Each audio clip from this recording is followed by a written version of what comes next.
Today I'm speaking from Mark chapter 5, verses 21 through 43. It's a rather long passage, but it's an excellent story, so please turn there and read it with me. Mark chapter 5, verses 21 through 43. I'm reading from the English Standard Version.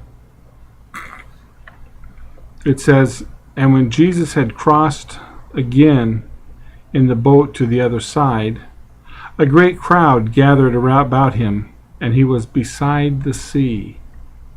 Then came one of the rulers of the synagogue, Jairus by name, and seeing him, he fell at his feet, and implored him earnestly, saying, 'My little daughter is at the point of death. Come and lay your hands on her, so that she may be well and live.' And he went with him. And a great crowd followed him and thronged about him. And there was a woman who had a discharge of blood for 12 years, who had suffered much under many physicians, and had spent all that she had, and was no better, but rather grew worse. She had heard the reports about Jesus, and came up behind him in the crowd, and touched his garment.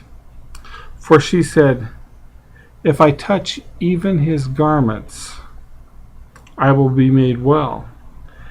And immediately the flow of blood dried up, and she felt in her body that she was healed of her disease. And Jesus, perceiving in himself that power had gone out from him, immediately turned about in the crowd and said, 'Who touched my garments?'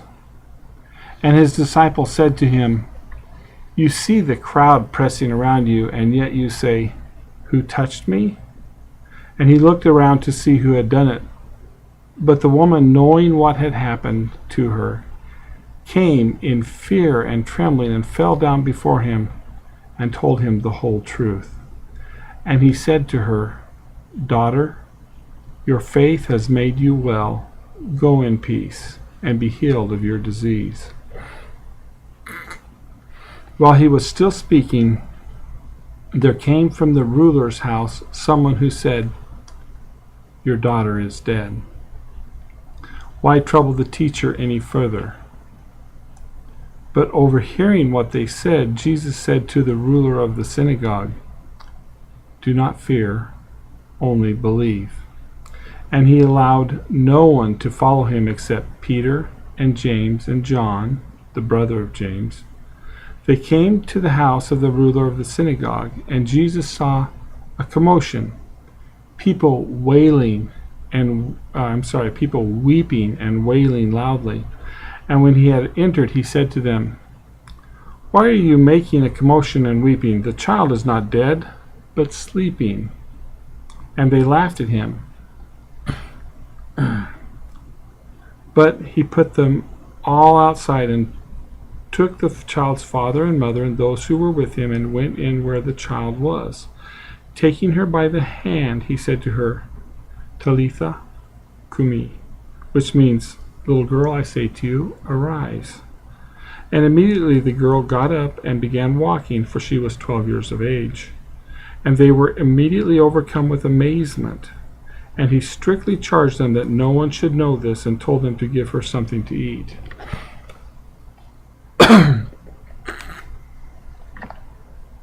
So, in this passage, we see that Jairus feared for his little girl's life. He said to Jesus in verse 23, "My little girl is at the point of death." The woman, who, by the way, to this day remains unnamed, feared exposure. Both came to Jesus for deliverance and healing, and had to face their fears. Both came to Jesus and found so much more than they first sought. In their fear and desperation, they came to Jesus and found the answer that they were looking for. Mark 5:21 finds Jesus getting out of the boat, presumably on the western shore of the Sea of Galilee, having just crossed from the region of the Gerasenes. Jesus had cast a legion of demons from a man in the region of the Gerasenes, and the demons had left the man and entered some nearby pigs. When the people saw the man seated and in his right mind, and the pigs dead and floating on the sea, they were terrified, and they begged Jesus to leave. So having been rejected by the people of the Decapolis, Jesus got back into the boat and crossed the sea. Now, by this time in his account, Mark has established the great power of Jesus. Not only did Jesus heal the sick and cast out demons, he also drew large crowds who came to listen to his teaching. Everywhere Jesus went, large crowds would gather and Jesus would teach them. And his compassion showed itself first in his teaching them. Jesus stressed the importance of the spiritual over the physical. He said in Mark 8:36, "For what does it profit a man to gain the whole world and forfeit his soul?" Jesus healed the sick and cared for people's physical needs, but his focus was always on the salvation of their souls. Because of this focus, Jairus and the woman both faced disappointment, or at least the frustration of their plans, before experiencing a miracle bigger than anything they had imagined. First, let's consider Jairus. Excuse me. As was usual, as soon as Jesus got out of the boat, a great crowd gathered. And at this point, Mark tells us that a leader of the synagogue came to Jesus. His name was Jairus. Now, as a leader of the synagogue, he was a man of high position. The Cambridge Bible for Schools and Colleges has a note that says each synagogue had a kind of chapter or college of elders, presided over by a ruler who superintended the services and possessed the power of excommunication. So they were powerful men in the assembly. Jairus most likely, therefore, was an important person in the community due to his high position. It was rare that someone in this position should believe in Jesus, but it was not unheard of. We have the example of Nicodemus, who was a ruler of the Jews, but he believed in Jesus. Now, notice how this man of high position humbled himself before Jesus.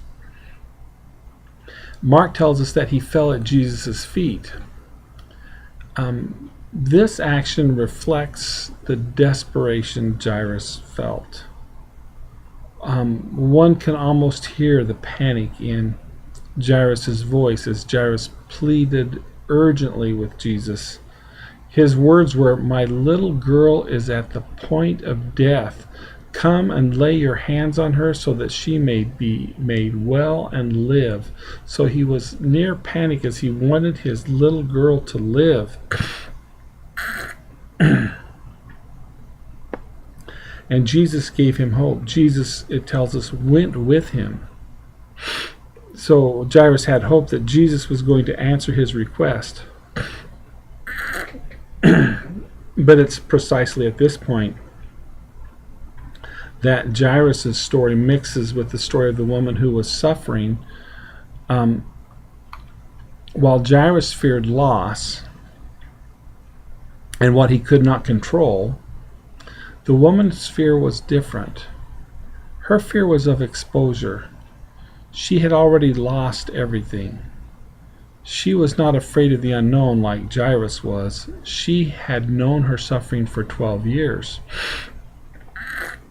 So we've seen the fear and panic in Jairus, because we understand that he wants his daughter to live and he can't do anything about it, so he's trying desperately to gain Jesus' help. But now let's examine the fear of this woman. It takes a little bit more to understand it, because our experience is different in our modern age as far as a woman's monthly cycle is concerned. So first we need to understand what this woman's condition meant. Mark 5:25 tells us that she had a discharge of blood for 12 years. Now, in order to understand this, I want you to turn to Leviticus 15:25 through 27. That's Leviticus 15:25 through 27. And in Leviticus 15, it says, if a woman has a discharge of blood for many days, not at the time of her menstrual impurity, or if she has a discharge beyond the time of her impurity, all the days of her discharge she shall continue in uncleanness. As in the days of her impurity, she shall be unclean. Now listen to this, verse 26 of Leviticus 15. Every bed on which she lies, all the days of her discharge, shall be to her as the bed of her impurity, and everything on which she sits shall be unclean, as in the uncleanness of her menstrual impurity. And then it gets worse, verse 27. And whoever touches these things shall be unclean, and shall wash his clothes and bathe himself in water and be unclean until in the evening. So anything that she touched would be unclean, and anybody that touched anything that she touched would be unclean. And so then it goes on and indefinitely, actually, because anybody that touches an unclean person is unclean. And so if she touches something and then somebody touches it, then they're unclean, and then anything they touch is unclean, and it's just it's a nightmare of uncleanness. This means that for 12 years people had avoided touching anything she touched. She was a complete outcast. Everywhere she went, she was expected to cry out, unclean, unclean, so that people wouldn't inadvertently touch her, so that anyone near her could avoid being touched and thereby made unclean. So an unclean person would either avoid going out in public, if they at all could, or if they couldn't avoid it, they would have to be embarrassed by saying unclean, unclean, and everybody would avoid them. On top of this, she had spent everything she had on doctors and was only getting worse. Her condition was deplorable. So the significance of her quietly touching Jesus takes on new meaning as we understand this uncleanness issue. Not only did she fear being noticed, she also feared the crowd's reaction and Jesus' reaction. They could quite literally have stoned her in reaction to her sneaking into the crowd quietly and making them unclean, for not warning them of their approach. The Bible tells us here in Mark that the people were jostling Jesus. That means that she had to push by people without warning them that she was making them unclean. She had to push by people to get close enough to Jesus to touch him. But she just wanted to be healed. She didn't want to be noticed. She didn't want trouble. She most certainly did not want to be noticed. Notice that in Mark 33 it says that she came in fear and trembling and fell down before Jesus. In fear and trembling. She was terrified. Now comes the part where Jairus and the woman experienced disappointment. The woman was called out. She was noticed. Jesus stopped and insisted that someone had touched him. She was caught. Her plan was to go unnoticed, and that was foiled. And as for Jairus, a messenger arrived at this moment and told him his little girl was dead. His plea to Jesus had been to prevent her from dying. It is important to understand this because it's important to understand, to see how Jesus deals with their fear. He takes them to the very thing they fears, but gives them something that they did not expect. He actually walks them through their fear, experiencing the very thing that they feared, but the results are not what they feared would happen. Notice first how tenderly Jesus addresses the woman. She feared that she would be rejected, she would be scolded, she would be scorned, she might even be stoned for having made them all unclean. But he does the opposite. As a matter of fact, he says to her, daughter. Now this is a tender expression of a father to a child, but Jesus and the woman are both mature adults. And it's important to notice also that Jesus does not use this term of address in the New Testament anywhere else. No one else is addressed with this term. He uses it for her specifically.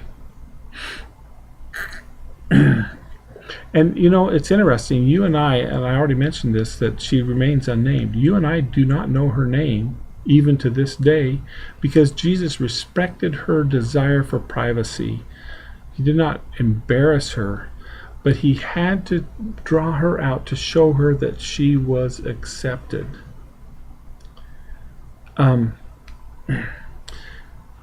She needed to know that she was no longer an outcast. Much more than physical healing, she needed spiritual healing. She needed to know that she was accepted by him, the Messiah that she had sought out. Now, our translation says, Jesus tells her, your faith has made you well. However, the language he used was the language of salvation. According to the dictionary, the word he used means, and it's the word for salvation, he basically says your faith has saved you, and then go and be well. But he says, according to the dictionary, the word he used properly means deliver out of danger and into safety. It is used principally of God rescuing believers from the penalty and power of sin and into his provisions, safety. Her faith had saved her. So our translation, your faith has made you well, misses the point of what he was saying to her. He tells her to go in peace and be well, be free from her disease. But first he says, your faith has saved you. She was afraid of being rejected, chastised, and maybe even stoned by being noticed. But suddenly, by being noticed, she found, instead of her fear, that she was accepted, a daughter, called a daughter, and treated as if one that was beloved, and said, go in peace. For Jairus, Jesus first braces him with words of encouragement. He says, do not fear, only believe. So people came, and while he was dealing with the woman, and said to Jairus, don't bother the teacher anymore, your daughter is dead. And Jesus overhears this and says, don't be afraid, only believe. In cases of fear of loss and the uncontrollable, so when things are out of control, Jesus always said this. The disciples were afraid on the sea. They couldn't control the storm. And he says, why are you afraid? But before he was crucified, they were fearing losing him, because he was telling them he was going to go away, and they were fearing the uncontrollable, the unknown. And he says in John 14:1, let not your hearts be troubled. Believe in God, believe also in me.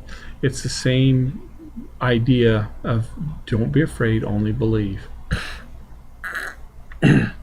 So the woman had heard reports of Jesus, and her faith was in place before she touched Jesus' garments.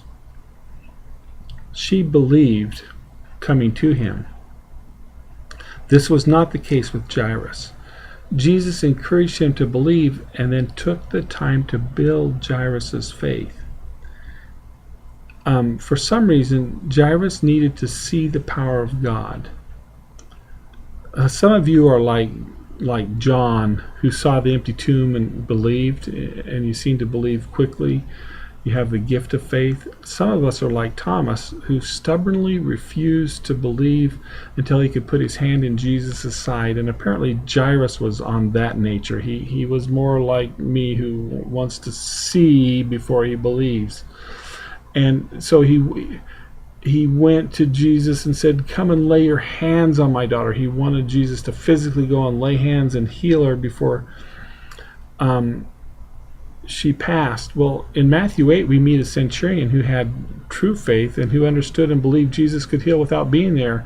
And so he just said, Jesus said, "Well, I'll go and heal your daughter." The centurion said, no need for that. Just give the word and she'll be healed.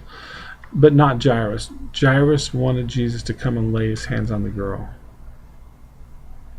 And then once the girl died, it was only at Jesus' insistence that Jesus entered the home and healed the girl. My impression is that Jairus would have just said, "Okay, she's dead, forget it, Jesus." But Jesus, that doesn't pass in the passage, but it's almost implied by people saying, "Why bother the teacher?" And Jesus is the one that intervened and said, No, it's okay.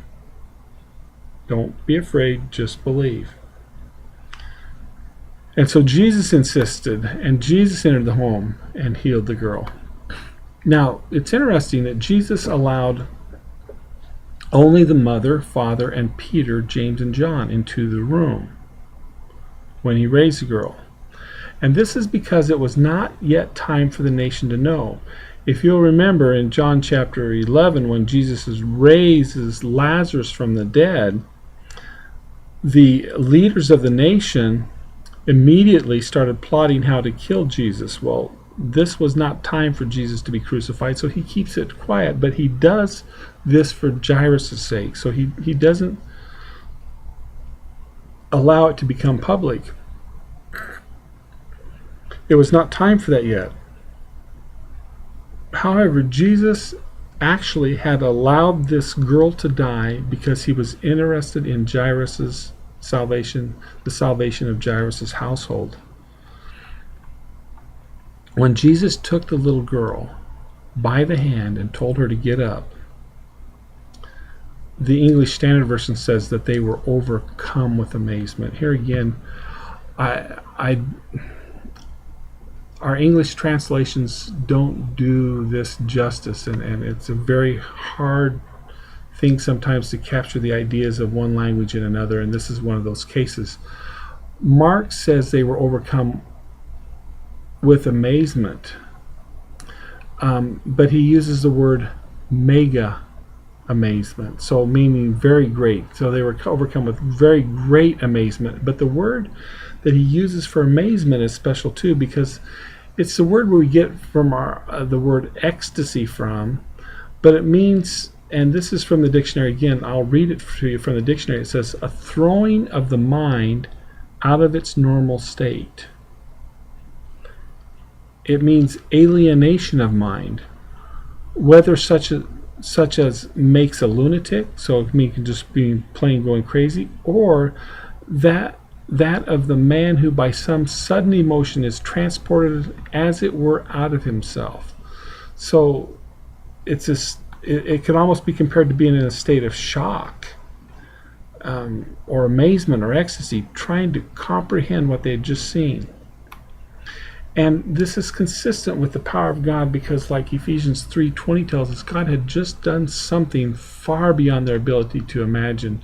Ephesians 3:20 says, "Now to him who is able to do far more abundantly than all that we ask or think." Far more abundantly than all that we ask or think. We can't even imagine what he's able to do.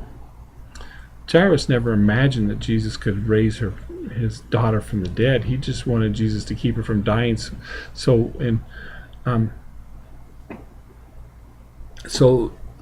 once she was dead, he thought it was over. But in both Jairus' case and the woman's case, really their fear was the result of unbelief. The woman believes Jesus could heal her, but she did not believe that he would want to or that he would accept her. So she believed that if she approached him openly, she wouldn't even be able to get to him. I imagine her thinking in her mind, he would just say, "Get this woman out of here." But he didn't. He accepted her. But because of her unbelief, the fear that he wouldn't care, that he wouldn't want to, that was why she was afraid. She was afraid he didn't care. And Jairus believed that once his little girl was dead, Jesus would not be able to help her. So he was like, "Hurry up and come, because my little girl is at the point of death." Now, most of our fears follow these two lines. Either we do not believe God cares, or even if we believe he cares, we do not believe God can. We either do not believe God cares, or we do not believe God can. So let's ask ourselves a question. What do I fear today? What fear are you facing today? Now take that fear and ask a question. Do you believe God knows? Now, do you believe God cares? The words of Jesus to Jairus are for each one of us, even today. Just as we take John 14:1, do not let your hearts be troubled, believe in God, believe also in me.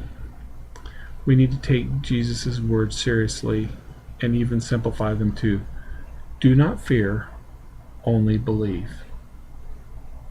Because God cares and he can. God bless you.